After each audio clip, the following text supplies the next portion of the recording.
Hello, everybody, and welcome to Shadow of Colossus. My name is Ark, My name is RandomNinja. and today we've decided to do something different with this game, starting with the remaster of it, and we decided to do a versus series. I'm going to be starting first, so right now you'll be seeing my gameplay of it. Total disclaimer: I am a total noob at this. I have never played Shadow of the Colossus before. It's always been an interesting game to me. I just never played it before. And we'll see how much I fail. I think my favorite part about this, having been a remaster, is one, introducing it to a whole new generation, and having people get sucked into Team Ico, like everybody who got into it on PS2, where there was the entire PS3 without a Team Ico game, except for Right. the re-releases. Wasn't I thought was that the last Guardian PS4 or was that PS3? That was PS4. That came out actually just a little bit ago Okay. with the launch of the PS4 Pro. That's been one of those games where they've been saying, "Oh, it'll be out this year. It'll be out this year," and that's just sort of gone on for the entire life cycle of the PS3. Right. Yeah, I was super excited when I heard that they announced a remaster of this game because I never played it on PS2. I had always heard things about it and I heard that it was good, but I was busy I think I was still playing Kingdom Hearts at that time. Because I think Kingdom Hearts 2 came around at the same time, 2005 if I'm correct. Yeah, about that time actually.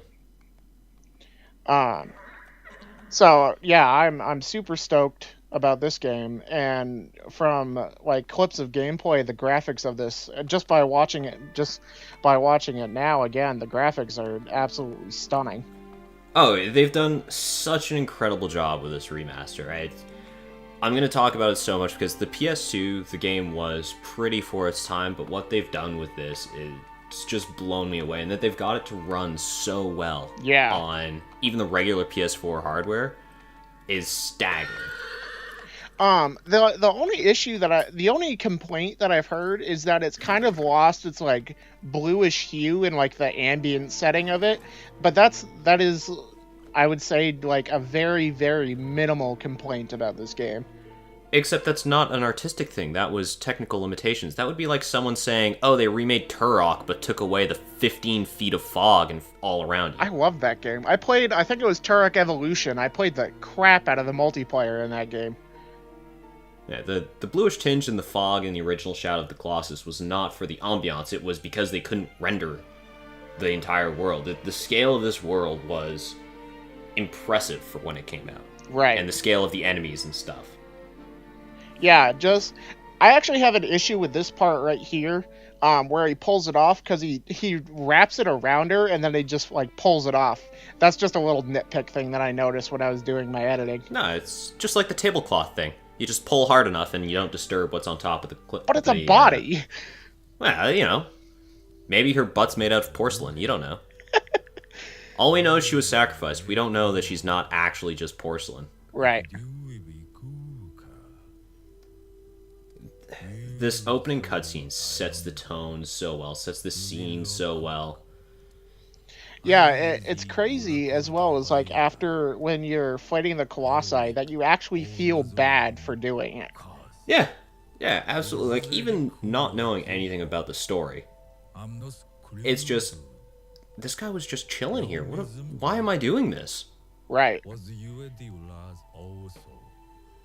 Yeah, I love the whole map in the background that you've got, the smoke, the fire. It's just so well done as an introduction.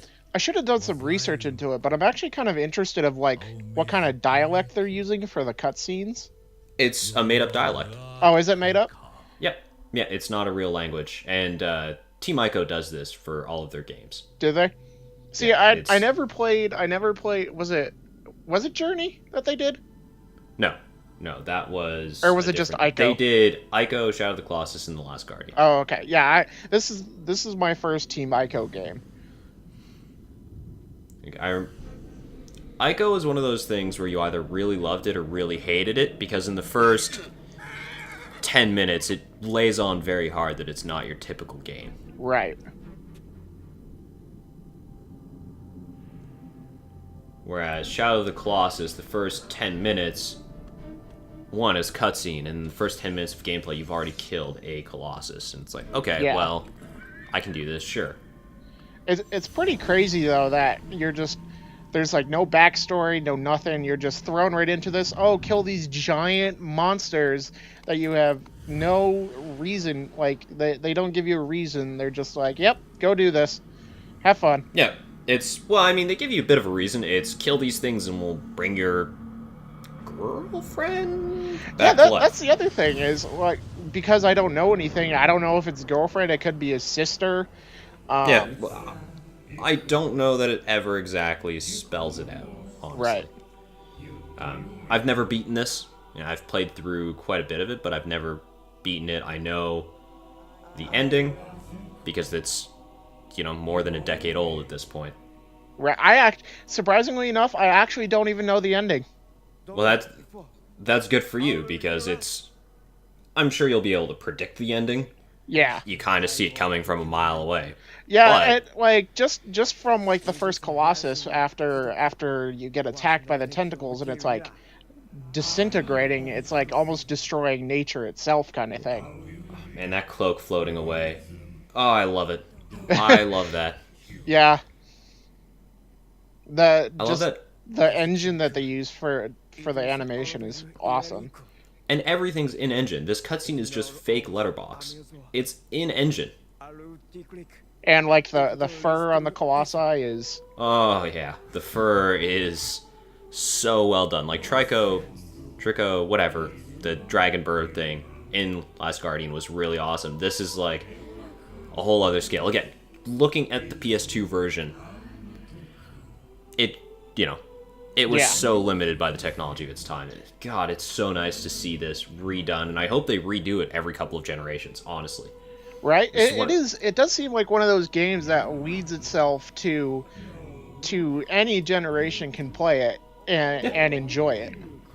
Yeah, it's so simple. You've got grab, you've got sword, you've got bow and arrow. There's no magic abilities, there's no exceptional difficulty. Everything is just that. That's all you have to do. I also like how they essentially incorporate a puzzle into a boss fight with some of the fights. Yeah. Oh, yeah. And it's even more so later on. Like, early on, it's just kind of, okay, figure out how to climb this guy. Some of the later bosses are really... Slight spoiler disclaimer thing. Before we had even talked about doing this kind of series, I actually had watched Jacksepticeye play it because I was interested in the remaster. And I saw him do the first two bosses, so I do kind of know how to do the first two, but after that, I'm like flying totally dark. Yeah, the third boss is where they sort of introduce a bit more trickiness to it. Is the third one the one with the giant pillar? Yes. Okay. And then the fourth one goes beyond that, where it's learning to use the environment and all of that. And this game is really good about that. Here's the entire battlefield that you have where the Colossus is here. Figure out how to climb the Colossus. Right.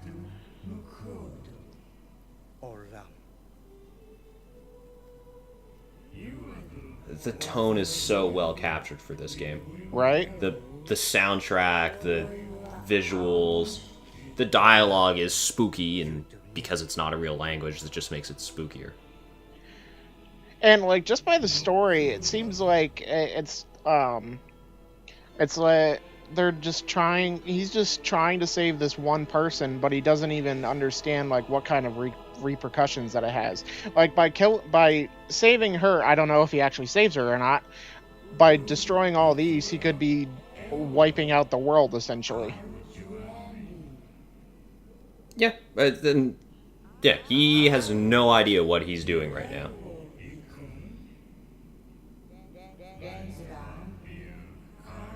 I also like how, even though they're giant monsters, all of the Colossi in some way or another are fundamentally different. Mm-hmm. Like you've got your bipedal Colossi, and then you've seen the second one that's like a quadruped. Yeah. Like, for example, like I know the first one and I know the third one. Both of them wield like a club-like thing, but the first one, it's like almost like a club, and the second one is almost like a giant sword. And as you can see Okay. right here, this is me severely struggling with not knowing the controls right off the bat. I feel you. I've played this game before. I did the exact same thing. Triangle to make your horse go is the worst control scheme on the Right? face of the earth. Like I was hitting the forward control. I was like, why Yeah. are you not moving? Horse, go, idiot. Um, yeah, I totally get that. It makes no sense, and And, you know, same thing right here, like with me trying to point my sword. I'm like, why is it going up? It's because I'm hitting forward on the control stick to make my yeah, horse go forward. yeah. And, you know, I appreciate that they left the controls and they left the spirit of the game where it is, but there are a lot of things they could have changed. Camera being one of them. I do know that they did change a couple things, like dodge roll is just on circle now. Mm-hmm. And I think I know that they changed a couple of quality of life things that actually make this control scheme a lot better. However, I believe that you can actually change it back to revert it back to its original control scheme. So I'm going to take a moment and tell you you've already done something wrong. I missed a lizard, didn't I? You missed a lizard. That's right. Yeah, there's a lizard you can get that's just on the cliffs to your left as you're coming down this pathway. Like he's sort of around the edge, so you can go back and get them at any time. They're not store gated or anything. But yeah, you missed a lizard. Well, because since I was recording the walking to the Colossus, I wasn't focused on the lizard. And I was just gonna go pick him up later. Yeah, I'm gonna do the same. I remember going through on PS2 and spending a good couple of hours just getting lizards at one point because I'm like, okay, I can do this Colossus without getting a lizard. I can do this one. Oh, I can't do this one. All right, time to go get a shitload of lizards. This is the second portion of where I was like, why is it not working? Is because normally when you grab an edge of a cliff, you just hit up on the stick and you climb up. And it wasn't working for me. Yeah, not so much. You gotta jump again. Yeah, the controls are very awkward, and it is nice that they have this sort of climbing vine section to go, hey, this is how you climb, idiot. And it also teaches you what you can grab onto. Like, for whatever reason, you can't just jump up there. You have to grab onto the ledge and then go up. Right, and you actually have to physically hold the grab button, and if you let go, you're gonna fall. Yeah. Yeah, so they do a lot of things right with the control, like teaching you the controls. I just wish the controls weren't so awkward. That's always sort of been my complaint with Shadow of the Colossus. Is very different from anything that came out at the time and anything that's come out since. Right, because I'm used to almost like a very similar control scheme with my platformer games, where it's like you're automatically grabbing a ledge. All you have to do is hit up, and then you're up on the ledge. Yep. Yeah, every action platformer has had the same control scheme for a very long time. You know, it started with Jak and Daxter and Ratchet and Clank and Sly Cooper, but this, coming out around the same time as those, went, fuck that noise. Right? You're gonna have to manually grab because that's a mechanic, and it's a cool mechanic. I can only imagine, the first time playing this game back in 2005, with the graphics that it had, and seeing this monster. Yeah, the scale, again, this is back to their technological limitations, but the scale was unprecedented.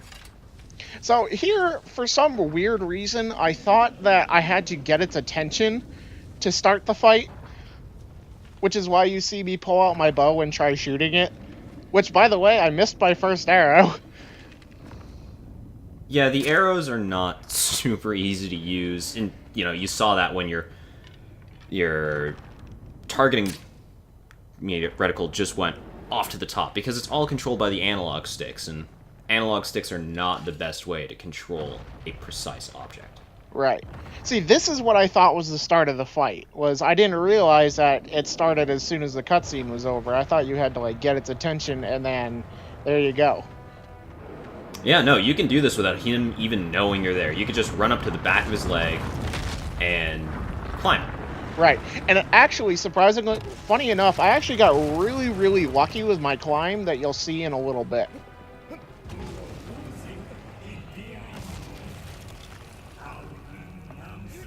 And here goes the shaky shake. Yeah, so the mechanics here is you need to be grabbing on in order to hit their weak points, and you need to charge up your sword strike.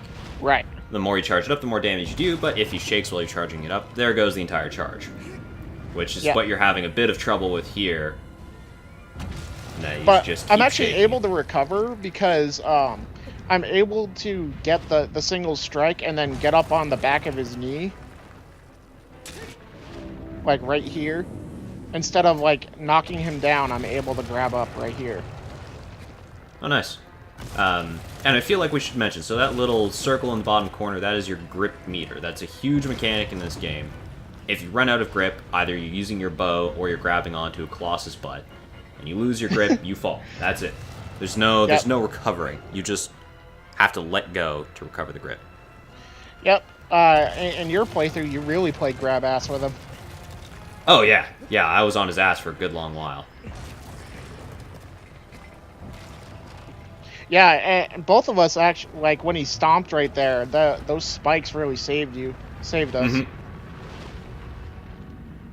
Well, and, yeah, they're sort of forgiving in the way they design the Colossus. Like, this one is very much just learn to grab and stab. And, you know, you almost go flying off his head here a couple of times, actually. I love how cinematic these fights are. Like, this part right here was one of the coolest, like, parts of the fight where I'm just, like, hanging on in front of his eye. I thought that was the coolest thing. Yeah, your grip's about to run out, you're going, oh no, and then he stops shaking just in time. They're very lenient with it. And the other thing that I didn't realize was that after you start charging your grip, you don't have to hold the button.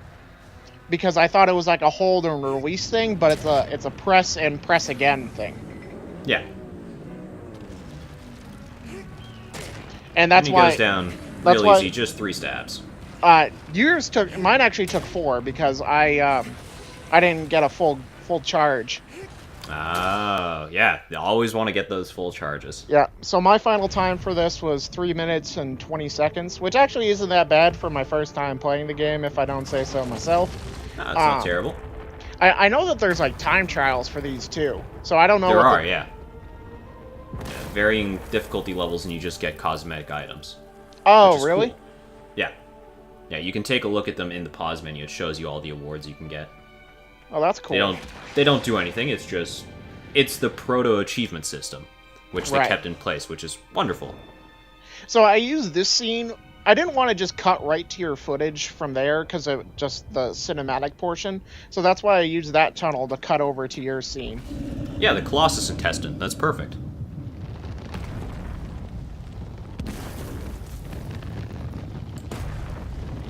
No, I'm totally okay with the Colossus intestine being the transition.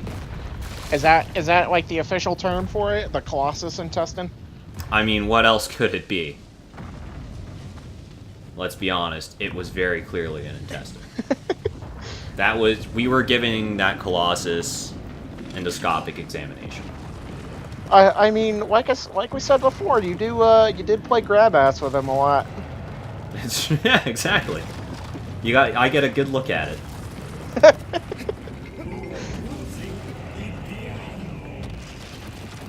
So the doormen actually tell you here, hey, you've got to shine light on the Colossus. And you don't for this guy, but for the next one you actually do. Like to like blind it? Or like to show its actually weak points? reveal its weak points. Oh, okay. Yeah. See, I didn't realize that it actually... I thought it just tells you where it is. I didn't realize that that's what reveals it. Yeah.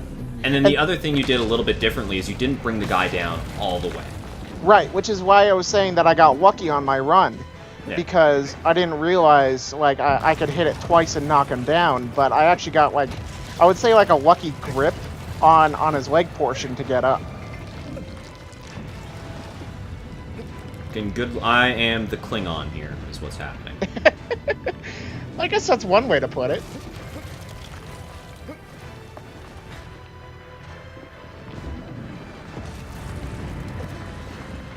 And there's actually a part, like, right here, I thought you jumped off of him. Yeah, I'm not sure what happened with that leap, honestly. I don't know how I went off at that sort of diagonal direction. You know what I actually read online? This is the only Colossus that has wildlife around him. Well, it's got the birds. The other Colossi do have some wildlife as well. Well, we'll have to keep an eye on that, because I read it, like, on a wiki page that he's the only one that has wildlife, like, actively circling around them during the fight. And as we can see, your final time was 2 minutes and 8 seconds, so you destroyed my time. Yeah, a big part of that is just that you did shoot the arrow and you had an extra charge on your sword. Yeah. So you spent a good long time actually getting up to the Colossus, whereas I just sort of ran up to him. And the second Colossus, which we'll see next episode, is really going to be the deciding factor between skill versus luck. Yeah. Because he's very interesting mechanically. Yeah, I'm looking forward to it. Probably, depending on how long these go, because we are doing 2 separate kind of playthroughs, we might only be doing 1 Colossus per episode, but depending on time, we might do 2.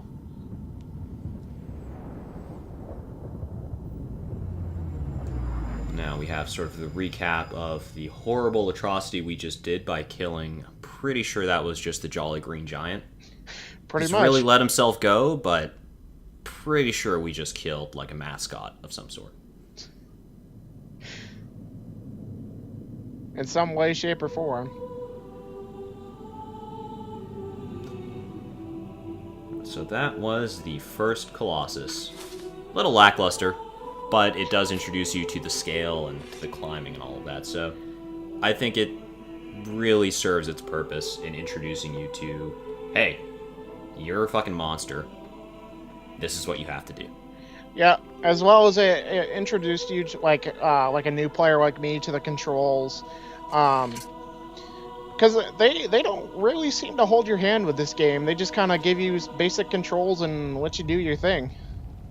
They don't, and they introduce the controls in a really weird way, especially since there's no user manual, there's no guide included with the case anymore. So it's like, if you don't read it, you have no idea what the controls are. Right. And obviously, I didn't read the guide. No, why would you? Why would you read the guide? Nobody does that. All the controls are the same. Well, I never played it the first time. No, in every other yeah. game, all the controls are the same. Everything's the right. same. And then introduced to the second Colossus. So in the next episode, we'll be taking on, I believe, if I remember correctly, I have a list. His name is Quadratus. He does have 4 legs. Yep, that he does. Except there's a couple of them that have more than 2 legs. Yeah. So next time, Quadratus. All right. I hope you all do enjoy this episode. Be sure to stay tuned in. We're gonna try to maybe do 2 videos a week, if our schedules and editing and such allow it. So be sure to stay tuned in. Thank you, Random Ninja, for joining me, and I'm looking forward to this series.